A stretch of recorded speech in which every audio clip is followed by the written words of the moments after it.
Black versus red ant. यत्रो कमिला त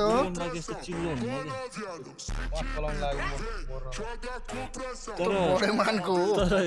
रातो कमलाले क्लियर पारिदिँदो रहेछ यिनीहरूलाई हेर्नु न त्यो बेहुटाले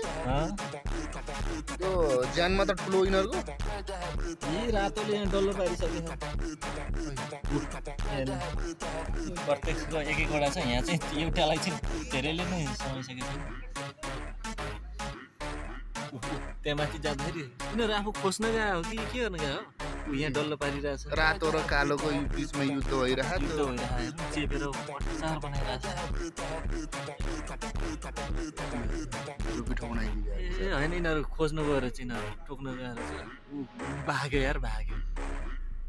यिनीहरू सेल्फ डिफेन्समा छ कि यिनीहरू एट्याकमा गयो यता मलाई पनि टोक्न आयो तल मैले के गर्न जाउँ त यिनीहरू